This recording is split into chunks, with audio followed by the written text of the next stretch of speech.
Libby and Mike Sallee are down at Keokuk, and we've got Dave Holzen and Carlene Woodside and myself up here in West Burlington. So our topic today is and we picked up Barb Altai too. Good. So we wanted to come up with the topic today. We want to address some questions about making secure passwords, talk a little bit about personal security along those same lines, and come up with some tips, thinking that we want to have something that people can take away from today and apply immediately. And so sometimes making these passwords may take a little bit of time. You may consider being proactive, but say I'm going to need some eventually. I've got a little spare time. Take 10 minutes and come up with one. So kind of take the ideas that we're going to present today and talk about. Add any questions at any time. And so that's where we'll start. We'll start with questions. What do people want to take away from today?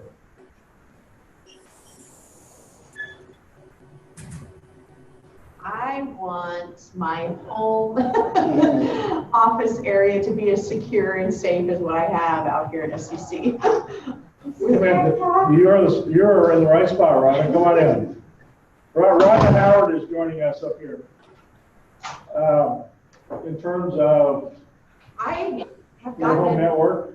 Yeah, we just got another letter yesterday that a branch of Wellmark Blue Cross was breached. And I'm like, oh my gosh, like it's 3 or 4 a year now that we're getting. So how can I be sure that our online banking, our investments, our shopping, that we're doing as much as we can do without hiring Dave to help us out? Probably won't hire Richard. Okay. You like to hire somebody very paranoid. Yes. But yeah, I guess some of it's just being safe where what you use for passwords and things along those lines. I don't have any secret formulas.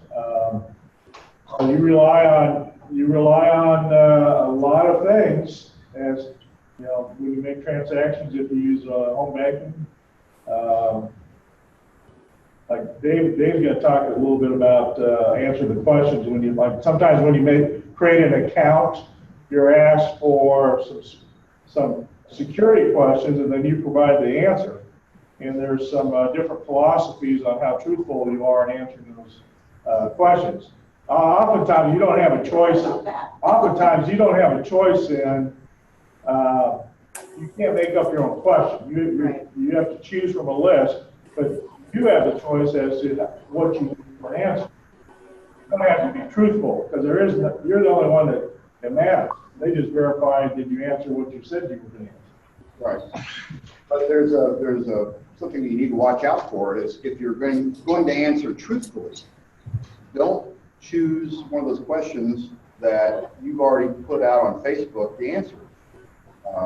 Especially for younger people who want to share so much of their lives, social sites, when it comes to inputting the answer to a question like on a banking site, you certainly don't want somebody to already know the answer or be able to research it and come up with it. That's a be careful. Thinking in terms of birth, sometimes they'll ask your mother's birthday, where you were born, first town you lived in, those kinds of questions. What schools you've gone to? What's your first school? If you have to answer a question of that type, make something up.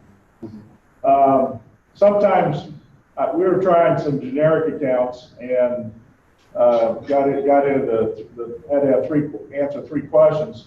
So we were going to use the same answer for all three of them. And oftentimes they won't let you do that. So you just learn as you go. But make something up. Again, make something up that you'll remember, because oftentimes that may be the whole gotcha. I think as I've been teaching some classes for adults, considerably older than most of us, than all of us, I should say. I was saying I ask people younger than me, and I'm probably the oldest one here. But they, just remembering that password is a real challenge. So oftentimes they'll make something very easy.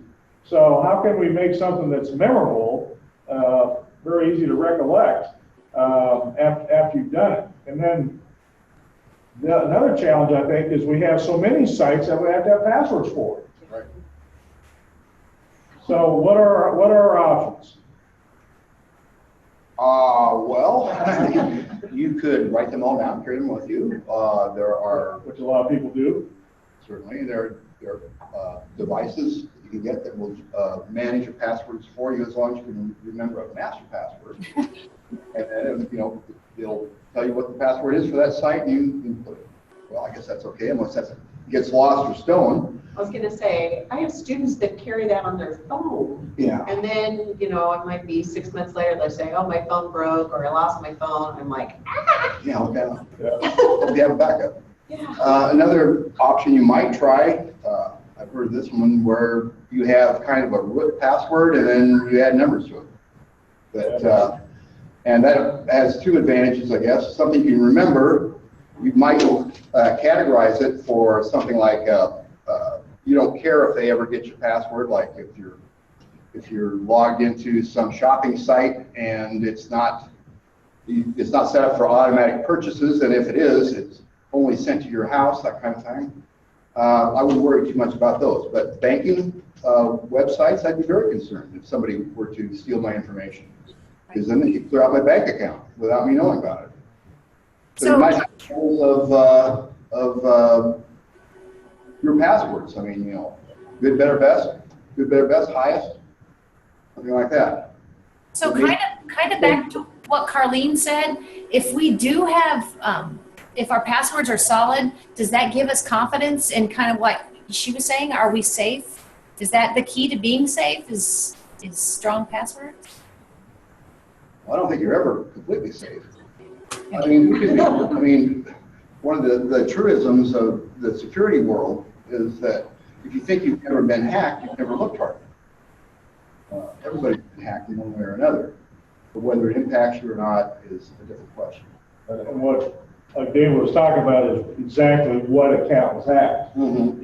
Is it, say, my Pinterest account? Mm-hmm. Somebody starts posting stuff as me on Pinterest. Big deal. There's no credit card information attached to that. There's no social security number attached to that. So, no great deal. Maybe Twitter, similar. But banking, your finances, those kinds of things, Social Security, any of those financials, probably pretty important. So there are some services like we're talking about stored on phone, and some apps like LastPass is one. Some of those apps and services charge. But basically, what it does is it puts something on so that in your browser, so that every time you go to a website, it asks you want to remember that password. I'm not one thing kind of the not to do is Safari browser, Firefox browsers automatically ask whether you have the services or not to remember the password for those sites. You can toggle that off or just say forgive you. But I would never encourage anybody to have those browsers save my passwords. I don't feel confident in it. So to me that's a no, because the next person that comes along that logs into that generic account that I just used on that computer, that public computer, if the browser hasn't been cleaned and the cache hasn't been cleaned, they have access to what I was just at. Whether they know my password or not, just by the cache file, it's there where I was. So if that was my banking account, they could possibly know my account. They might not know my password, but they've got to start. Certainly, yeah. You really need to be aware of your surroundings. If it's a public computer, it's one thing, but another thing is if it's your own computer, but you're logged into a public Wi-Fi hotspot, where all of the communication is unencrypted.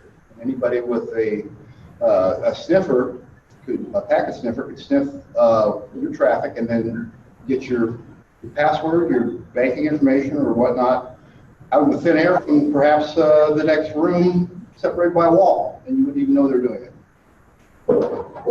Okay, so now you're saying that conferences that I go to, where they have the public Wi-Fi, don't do any shopping. Well, if you can log into them and then they're encrypted. How will I know they're encrypted though?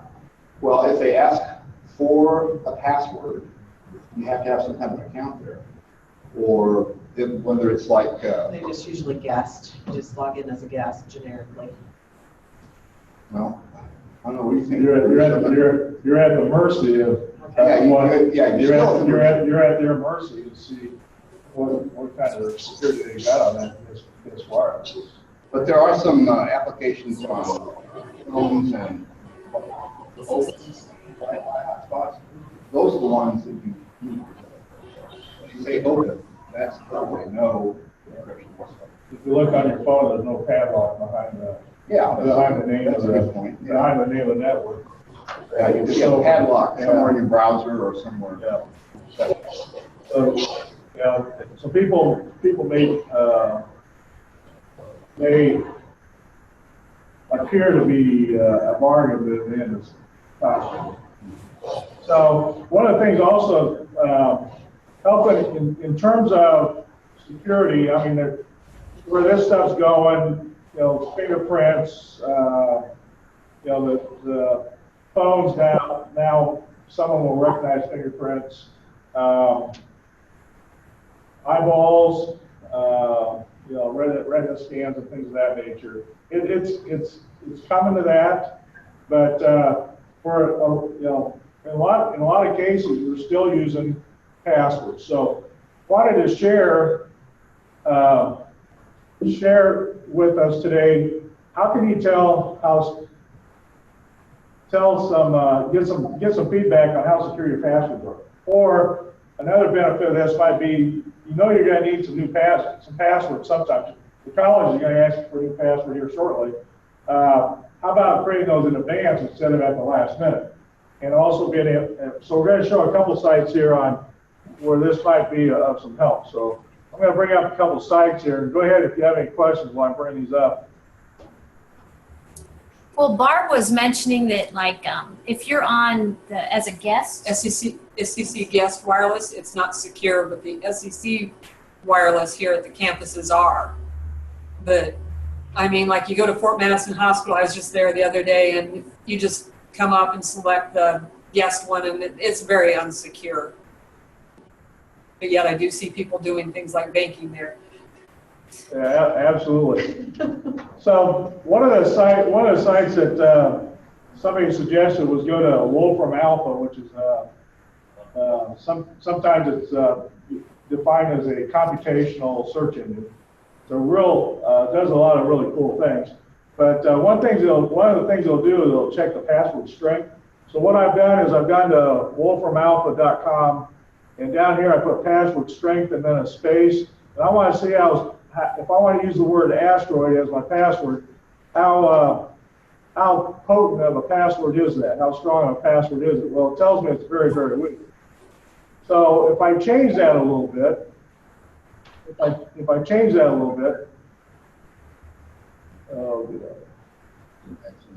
yeah. So if I change that a little bit and say put a capital A there, it's still very weak.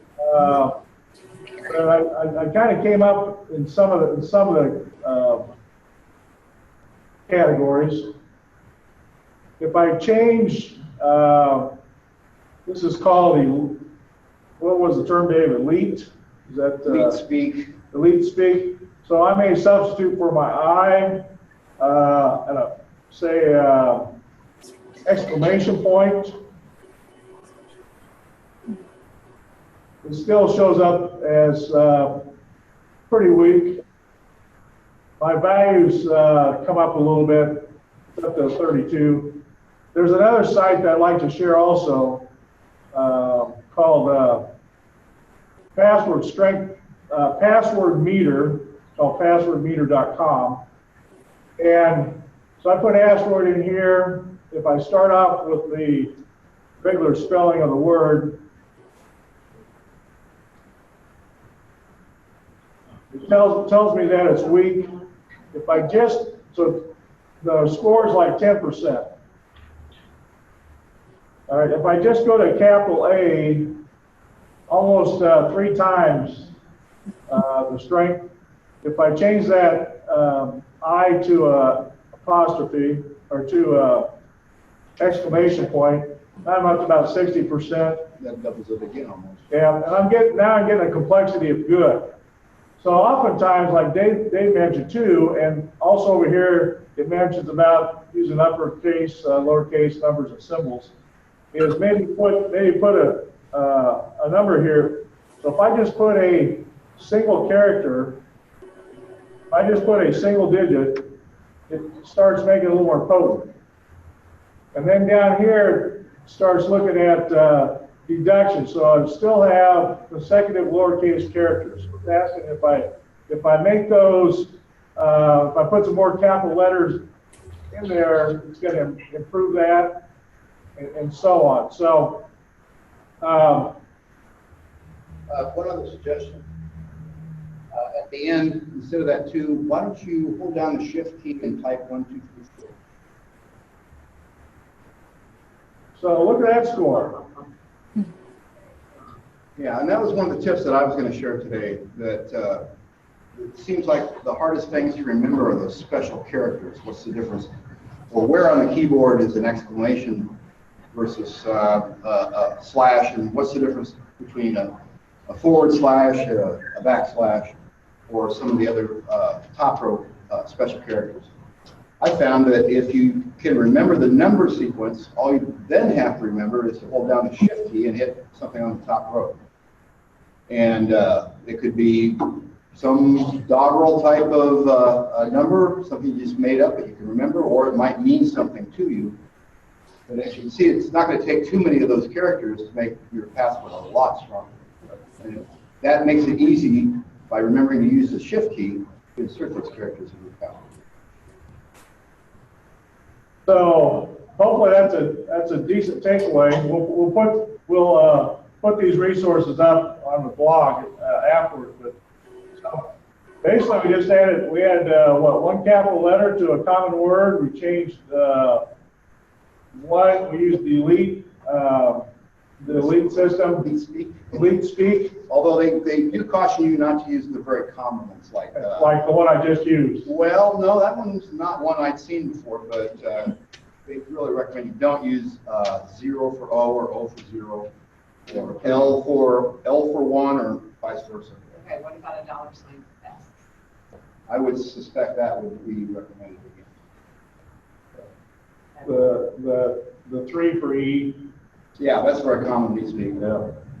So we kind of probably 3 years ago, if you went to some old email that somebody had sent a written article, those things we just talked about were probably tips of the day.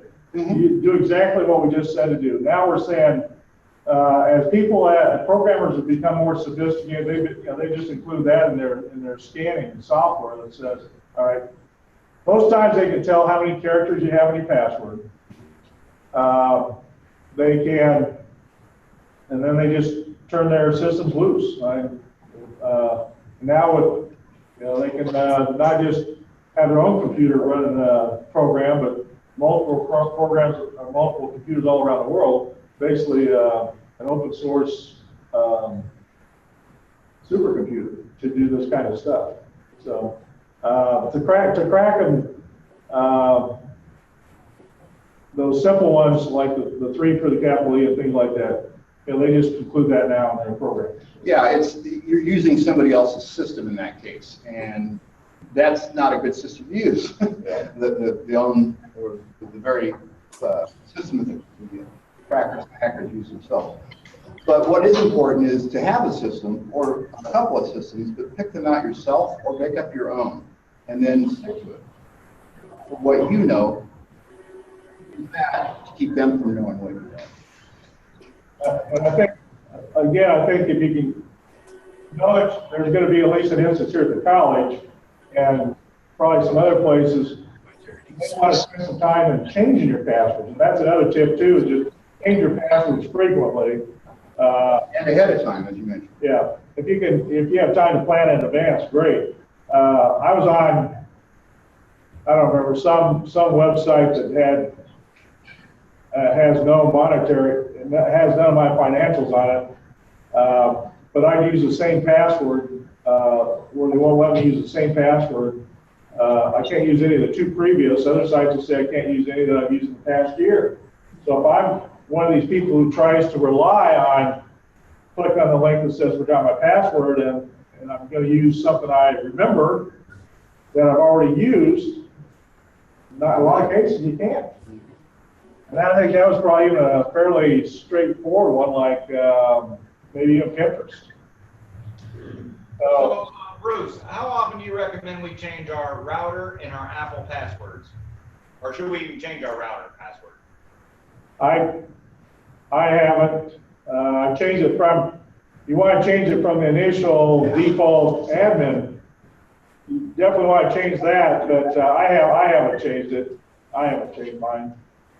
So you recommend the apples we use in class, you recommend us changing those passwords regularly? I haven't. No, I'll be honest, I haven't either. You're talking in terms of like your Apple ID passwords? I'm talking, yes. Yeah, I haven't. Well, this brings up a whole nother issue about security, and that is how important or how much is it worth to a cracker to steal your identity? You know, how much are they going to get? Now, if I was a multi-billionaire and I was relying on fingerprints for security, I'd be real worried that I was going to get kidnapped and somebody's going to peel off the tips of my fingers, or chop them off and take those and use them to access my security, whether it's entry to some place or whatever. In this case, the incentive to really go out of the way to do whatever it takes, spend a lot of time, spend a lot of money, a lot of planning, and a lot of risk, but there's a big payout there. For Joe Schmo from Kokomo, probably not so much. But what value what could a hacker or a cracker get from knowing those passwords? Yeah, that's exactly right. So, you know, part of it is if it's tied to a credit card, the credit card is, I'm covered on that. The bank's responsible for that part of it. I tried a purchase yesterday using a college credit card and actually tried to use my PayPal account. And I don't think I was successful in any of it. I kept waiting for the phone call. And I think that's another part of security. I think that's another part of security that we haven't talked about is with, what's it called? 2 levels of authentication. Yeah, two-part authentication. Two-part I'm just going to authentication. drag out my PayPal dongle. Yeah. It's the password is something that you know. The dongle is something that you have. And in this case, when I make a PayPal transaction, it asks for my PayPal password. I input that, and then it asks for the I believe it's six number or 6-digit number that this gives me, which is synchronized with their system. So there's actually a display, a little display. Yeah, right now it says 613242. Well, the crackers out there, better hurry. They're rolling over about every 30 seconds. Yeah.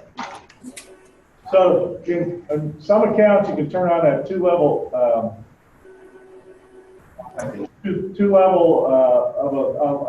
authentication. Google uses it, Apple uses it. It's voluntary to turn it on. I don't think it's turned on by default on any of those services, but it is something you can turn on. So basically what you do is say, all right, you can get me by sending me an email. You can get me by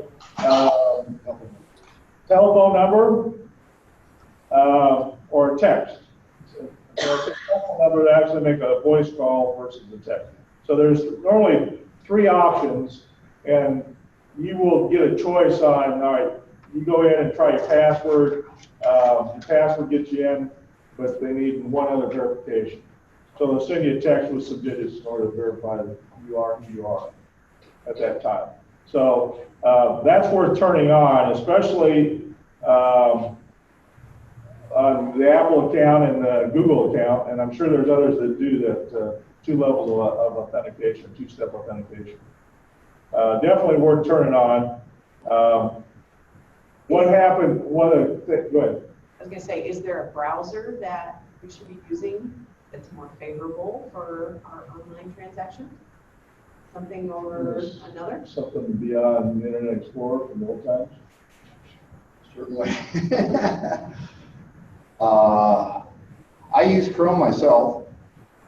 They update that on a constant basis rather than waiting for a big service pack or whatever that rolls down the pipe from Microsoft. Firefox is a good one. Safari's Apple's kept up with Safari pretty well. Just had a big update the other day. So, Is there yeah. any new ones on, like, I'm not aware of anything in particular that would interest me enough to say, well, I gotta have this for the security reason.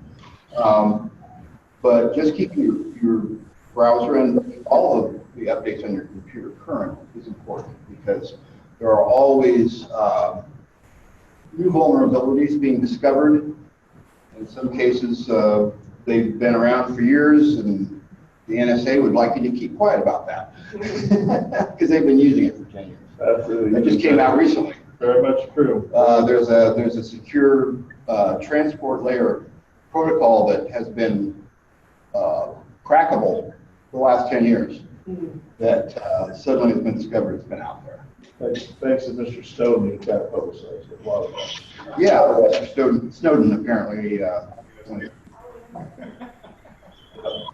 So, have we given you some ideas to move forward, something that's going to be practical, and so you can make a new password and feel relatively confident in it? Yeah, Mike had a question about passwords. Are there any symbols that are banned? You should never use a symbol. I'm trying to think if I ever tried a symbol that it wouldn't take it as part of a password. Well, you certainly can't input control characters because those are not printable. Like a Control C is going to get intercepted by the operating system as a break character. So you can't use those. I mean, it's not going to penalize you. It just won't show up as you having typed anything, even though you just did. I'm not quite sure what your question was referring to, Mike, though. Periods, apostrophes, colons. Does anybody use those? Those would take. I think punctuation will take, yeah. I haven't come across any that would in a password. In a username, a lot of those symbols are not as possible. That's correct. But on a password, I haven't come to any symbols that it hasn't taken, other than what David was talking about. So anything that you can use on a shift or it has its own designated key, I think you'd be good. Yeah, I think if you can see it on a keyboard, or it would be visible on your keyboard if you were speaking a different language. I'm not sure exactly how all that would work, because there are some symbols in other languages that are not present in English and don't show up on our keyboard. But you have to probably go to inputting directly the hexadecimal number for it, which is possible from the keyboard, but most people don't know how to do it. Are we speaking enough geek to you? yeah. Yeah, probably beyond the scope of this session, I'm sure. But some people, something else to keep in mind: how long, how many characters? Well, how many characters can you remember, and how many times do you have to enter it? And what's the risk of if I misenter it? You know, how tough is it to get my account unlocked? Yeah. What's going to happen here? What's going to happen here during spring break if I get locked out of my email? Yeah, I went overboard on that one time. I tried to use supercalifragilisticexpialidocious as a password. And it was great, virtually, well, for that It feels time, secure. uncrackable, but half the time I couldn't get it all in there, and if you only got a few tries, well, you're out of luck for a while. I have trouble. I go to, tomorrow I'll go to a online webinar, and the username is your email address and your password to your email address. And you just sign as a guest. Well, from chemistry, we can make up sentences with plus and minus and equals and stuff like that. And I've never tried anything like that, but that could be easy to remember. Yeah, yeah. People use one of the things somebody recommended 4 random words. You know, 3 4-letter words. Make four of those words. I tried one of those. I tried Hail the Gang. Trying to think of something like a song title. Some people also recommend using song titles. Song titles or phrases. Yeah, Like Mary had a little lamb. yeah, And as many more words as you like, but you pick the first letter, the second letter, or whichever letter in that sequence that you like, and put those in. yeah. And that helps you remember it. So, yeah, whatever helps you, again, the key is remember, and then also keep in mind of what sites do I go to, what sites do I actually go to there where I'm gonna have to enter that password often. So I'm not gonna, if I go to a site that I have to enter the password 2 or 3 times a day, I'm probably not gonna have a 20-letter or 20-character password. So, something to consider. I have an instructor that I work with probably every day, and I know his password's got to be 30-something characters. And I'm thinking the sites you're going to, you don't even have financials on it, but he feels very secure, so we're going to let him do it. I'm not the one who has to live with consequences. So hopefully we've given you some ideas. We'll post these resources on the blog, and you'll consider making some passwords in advance. And so you've got to, especially, That gives you the opportunity to test your password for the strength. If you know that you're going to have a password change coming up, try it on one of these sites and get it good and strong and have it ready for input when it's required. if you want to do the 2 sites I showed from Wolfram Alpha and this password meter, you could also probably do a search on Wolfram Alpha and ask how secure is this password. Just put that English phrase in as how secure is this password, and then put asteroids in, or how long would it take to crack the password asteroid, and it'll tell you. So that sometimes gives you a little security, and then again, just change the letters within that word. And then remember what you put down. I've had classes where they had to put in a 4-digit passcode to kind of lock the screen on iPads. And initially we tell them, put it in, confirm it, and then test it. And so 3 steps basically. And by the time they came back to the test, they couldn't remember the 4 digits. So our recommendation was write down the 4 digits first. Yes. Write down the 4 digits first, try those, and go from there. But whatever, it's got to work. If you make it if it makes it so secure that you can't get in, then it was a lesson of futility. So hopefully everybody's got some spring plans, and your flowers are growing, and your yard is looking better than it was a week ago. And thank you for coming today. Thank you, Bruce. Thanks, Bruce. You bet. Take care. Yeah.